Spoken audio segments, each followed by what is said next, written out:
Welcome back to ScamWise, everybody. I'm Ken, and we are going to be doing another deep dive today into the world of scams. That's right, and I'm Stacy, and I'm so glad to be back with you all. Now, today we're going to be talking about something that's been in the news a lot lately, bank imposter scams. Yeah, they're getting really sophisticated these days. They really are, and, it's something that I think we all need to be aware of because anybody can be a victim. Yeah, absolutely, and that's why we're here to kind of give you all the information you need to protect yourselves. So, Stacy, what have you been seeing out there in the world that's got you so concerned about these bank imposter scams? Well, what I find so fascinating is that they're exploiting technology. Oh, interesting. Yeah, we all trust caller ID. Right. We look at our phones, we're like, oh, okay, I know who's calling, but what happens when that technology is used against us? You're right. I actually had a situation like that recently. Oh, no, really? Yeah, I got a call, and the caller ID said Wells Fargo. Ah. And so, of course, I answered it, thinking it was about my account. Right, I would do the same thing. But the person on the other end sounded so professional. Oh, no. They claimed to be from the bank's fraud department, and they said there was some suspicious activity on my account. Oh, gosh. They even had some of my basic information, which made it seem even more legitimate. Right, they're doing their homework. It's scary how good they're getting. Yeah, they really are. So they started asking me about these transactions, and I'm starting to get a little nervous. Yeah. But then they asked me to verify my account number and my PIN. Oh. That's when I was like, wait a minute, something's not right here. Right, a big red flag. Huge red flag. Yeah. I mean, why would the bank need to ask me for that information? Exactly, they already have it. I know. So I hung up right away. But it really got me thinking, how are these scammers making it look like they're calling from Wells Fargo? Well, that's where we get into what's called spoofing. Spoofing. Yeah, it's basically like a digital mask for their phone number. Oh. They use technology to change the caller ID so it looks like it's coming from a trusted source like your bank. So even if it says Wells Fargo on my caller ID, it could be a scammer. Exactly. That is so sneaky. It is, and that's why it's so important to never rely solely on caller ID. I think a lot of people just assume that caller ID is accurate. Right. So what should our listeners do if they get a call like that, even if the caller ID looks legitimate? Well, first of all, don't panic. Okay. The scammers want you to react emotionally and make a quick decision without thinking clearly. Right. So take a breath, you're in control, and if anything at all feels off, just hang up the phone. Just hang up. Yep. Trust your gut. Exactly. And here's the crucial part. Contact your bank directly, Okay. but don't use any contact information provided by the caller. Got it. Find the number on the back of your debit card or on your bank statement or on the official website. So you're reaching the real deal. Exactly. Okay, so that's step one. Don't rely on caller ID. All right. What's the next step in protecting ourselves from these bank imposter scams? Don't share private account information. Okay, that seems obvious. It does, but you would be surprised how many people fall victim to this. Yeah, especially when they're feeling pressured or, they're caught off guard. Exactly. Remember, legitimate bank employees will never ask for sensitive information like your PIN or your passwords or those one-time access codes over the phone. Okay, they don't need to. They don't need to. So if anyone is asking for these details, hang up immediately. Got it. It's a scam. Don't give out those precious passwords. Yeah. All right, so another thing I've noticed with these scammers is that they love to create a sense of urgency. Oh, yeah. They'll say things like, your account has been compromised, we need to act now. Right, exactly. They're trying to pressure you into making a hasty decision and bypass your rational thinking. So what should people do in that situation? Ignore requests to send a payment to solve a problem. Okay. Banks will never ask you to send money to yourself or anyone else to fix an issue. That's a good one to remember. If they're asking for money, it's a red flag. Huge red flag. And that leads us to something that's closely related. Ignore transaction requests you didn't initiate. Okay, like those one-time access codes. Exactly. Those are basically like digital keys to your account. Right. And scammers might try to trick you into sharing them Oh, gosh. by saying they need it to verify your identity or fix an error. But you should never give that code out. Never, ever give out that code over the phone, no matter who's asking. Oh, protect those codes like they're the crown jewels. Exactly. So we've covered a lot of ground here. Don't trust caller ID. Don't share private information. Don't send money to solve a problem. And don't give out those one-time codes. You got it. What's our final piece of advice? When in doubt, hang up and contact us directly. Okay. Trust your instincts. Absolutely. If something feels off, it probably is. So don't be afraid to end the call and verify everything through your bank's official channels. All right, so we've talked about how to avoid falling victim to these scams. But what happens if you've already been caught in one of these scams? What should you do? That's a great question, and it's something we definitely need to address. Yeah. If you believe you've fallen victim to a scam, the first thing you should do is contact your bank immediately. Don't wait. Do not wait, do not hesitate. Okay. The sooner you report it, the better the chances of mitigating the damage. So for our listeners who might be in that situation right now, what's the best number to call?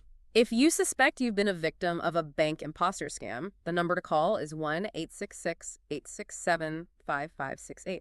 All right, so write that down, folks. 1-866-867-5568. That's right. Now, what if you got a suspicious call, but you didn't actually engage with the scammer? Should you still report it? Absolutely. Even if you didn't fall for the scam, reporting these suspicious calls is incredibly valuable. How so? Well, it helps banks and authorities track scam patterns, identify potential perpetrators, and prevent others from becoming victims. So it's kind of like a community effort. Exactly. You're not just protecting yourself, you're helping to protect others in the community. So how do we report these suspicious calls if we didn't actually give them any information? You can send an email to reportimposter@wellsfargo.com. Okay. And in the email, be sure to include as much detail as possible, the date and time of the call, your time zone, the number that appeared on your caller ID, the number they called you from, and any other details you remember about the conversation. And if you can attach a screenshot of your call history. That's a great idea. Visual evidence is very helpful. So even if you just hung up right away reporting, it can still make a difference. Absolutely. Every report helps build a clearer picture of these scams, which can lead to more effective prevention strategies. Now, before we move on, are there any common red flags our listeners should be aware of, even if the caller ID looks legitimate? Great question. Remember, legitimate bank employees will never ask for your PI, your password, or those one-time access codes over the phone. Right. They already have that information. They do. It makes no sense for them to ask for again. Exactly. What else should we be listening for? Yeah. Pay close attention to the tone and language used by the caller. Are they creating a sense of urgency or trying to pressure you into making a quick decision? Like, we need to act now before your account is compromised. Exactly. That's a tactic designed to bypass your rational thinking and make you act impulsively. So if you feel pressured, that's a sign to slow down, take a deep breath, and assess the situation carefully. Exactly. So basically, trust your gut and don't be afraid to hang up if something feels off. That's the best advice I can give. It's better to be safe than sorry. You know, it's amazing to me how these scammers are constantly coming up with new tricks. It's true. They're always adapting and finding new ways to exploit our vulnerabilities. That's why staying informed and vigilant is so important. Absolutely. And that's what ScamWise is all about. We're here to keep you up to date on the latest scams, provide you with the tools to protect yourself, empower you to take action if you've been targeted. We're in this together. We are. And, you know, we have a ton of resources available on our YouTube channel as well. That's right. We have visual guides, scam breakdowns, and even some interviews with experts in the field. So check that out if you want to learn more. Yeah, and we encourage you to reach out to us, leave us a comment, share your experiences, or ask questions. Yeah, your feedback really helps us to make ScamWise even better. It really does. So please subscribe to the podcast, leave us a review, and share this episode with your friends and family. The more people we can reach with this information, the better. Absolutely. We can all play a part in creating a safer online and financial world. Absolutely. All right, well, we're going to take a quick break, but don't go anywhere. We'll be right back with more insights and advice on how to stay ahead of those pesky scammers. Stay tuned. Welcome back, everybody. We're in the middle of our deep dive here into bank imposter scams and how to protect yourself. You know, we've talked a lot about how to avoid these scams. Yeah. But what if somebody listening right now has already been scammed? Oh, that's a really good point, and it's something that we definitely need to address. Yeah. What should somebody do if they think they've already fallen victim to one of these scams? Well, the most important thing is to act quickly. Okay. You need to contact your bank right away. Immediately. Yeah. The sooner you report it, the better the chances are of recovering any funds or preventing further losses. Right. Time is of the essence. Absolutely. So I know we mentioned a phone number earlier. Right. For reporting bank imposter scams. Yeah. Could you remind our listeners what that number is? Of course, if you suspect you've been a victim of a bank imposter scam, the number to call is 1-866-867-5568. So everybody write that number down, keep it handy. Please do. Now, what about if somebody gets a suspicious call, but they don't actually engage with the scammer? Should they still report it? Absolutely. Every report, even those where no money was lost, is really valuable. Oh, okay. Why is that? Well, it helps banks and authorities to track these scam patterns, identify perpetrators, and potentially prevent other people from becoming victims. Oh, so it's really like a community effort. Exactly. You're not just protecting yourself, you're helping to protect everyone else. That's a good way to put it. So if you've received a suspicious call, even if you didn't give them any information or lose any money, please report it. Okay. And how do we do that? You can send an email to reportimposter@wellsfargo.com, Okay. and the more detail you can give, the better. Okay, so what kind of details? Include things like the date and time of the call, your time zone, the number that showed up on your caller ID, the number they called you from, and any specific things you remember about the conversation. Oh, okay, so like if they said certain phrases or anything like that. Exactly. And if you can attach a screenshot of your call history. Oh, a screenshot. Okay. Yeah, visual evidence is very helpful. So even little things like that can make a difference. Absolutely. All right, so to recap, if you've been scammed, Yeah. you call that number that you gave us. Right? And if you just got a suspicious call, you send an email with all the details you can remember. Exactly. Every report helps. Okay, great. So now let's talk about some of those red flags. Those common red flags that people should be aware of, even if the caller ID looks legitimate. Okay, well, first and foremost, remember what we said earlier. Okay. A legitimate bank employee will never ask for your password or those one-time access codes over the phone. Right, they already have that information. Exactly. So if they're asking for that, it's a huge red flag. Makes no sense to ask for it again. Nope. What else should we be listening for? Okay, pay really close attention to the tone of voice and the language that the caller uses. Okay. Do they sound really pushy? Are they trying to create a sense of urgency? Oh, like you have to make a decision right now or something terrible's going to happen. It's exactly like your account's been compromised. We need to act now.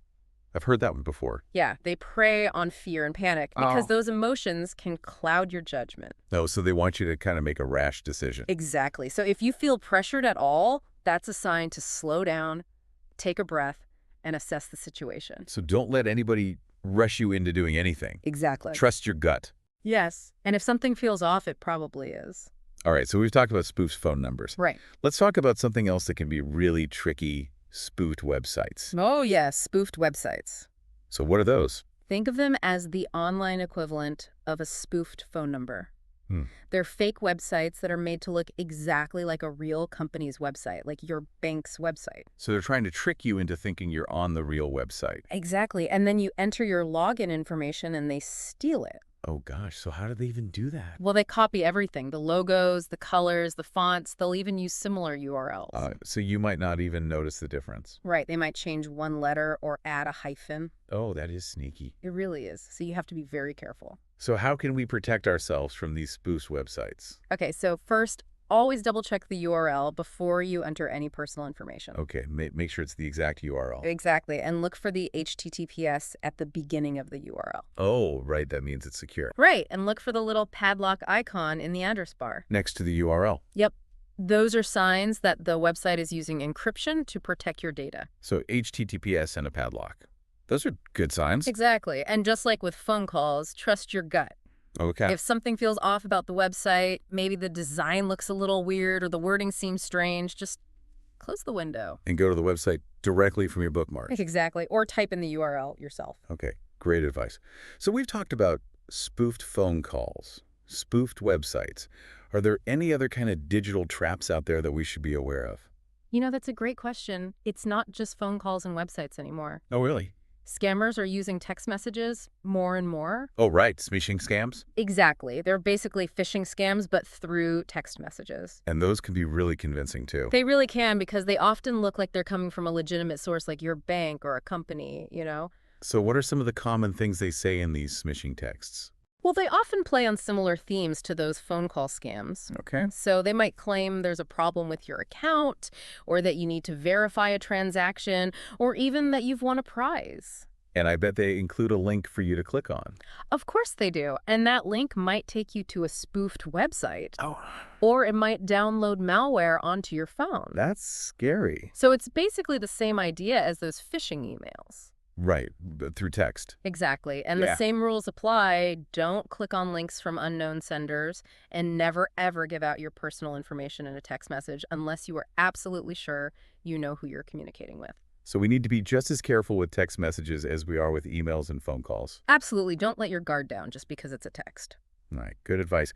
Well, I think this is a good time for us to take a quick break, but we'll be right back with more tips and advice on how to stay safe in this increasingly scam-filled world. Stay tuned. And we are back with ScamWise, talking about those sneaky bank imposter scams. We've covered a lot of ground today, haven't we? We have. But, it's all about being aware and knowing how these scams work. Exactly. Knowledge is power. It really is. Yeah. So as we wrap up this episode, what Yeah. are some key takeaways that you want our listeners to remember? Well, if there's one thing I want everyone to take away from this, it's trust your instincts. If something feels off about a call, an email, a text message, a website, anything, it probably is. Trust your gut.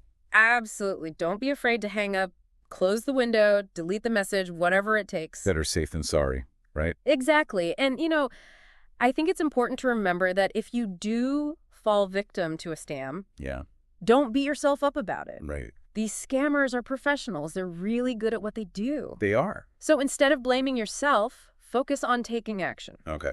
Contact your bank, report the scam, and take steps to protect your accounts and your identity. Right, because it's easy to feel embarrassed or ashamed, It is. but it happens to a lot of people. It really does. And remember, we're always here to help. That's right. We're a community here at ScamWise, We are. and we're all in this together. Exactly. So if you have any questions or you need some guidance or support, please reach out to us. And don't forget, we have a ton of resources available on our website and our YouTube channel. That's right. Visual guides, scam breakdowns, interviews with experts. We even have some fun quizzes. Oh yeah, test your scam spotting skills. Exactly. So be sure to check those out. And subscribe to the podcast. Yes, leave us a review. Tell your friends and family about ScamWise. The more people we can reach with this information, the better. Absolutely, because we can all play a part in creating a safer world. We can. Well, Stacy, it's been great having you on the show today. It's been a pleasure, Ken. And thank you to all of our listeners for joining us on this deep dive into the world of bank imposter scams. Stay vigilant, everyone. Stay informed and stay scam-free. We'll see you next time. Bye, everybody.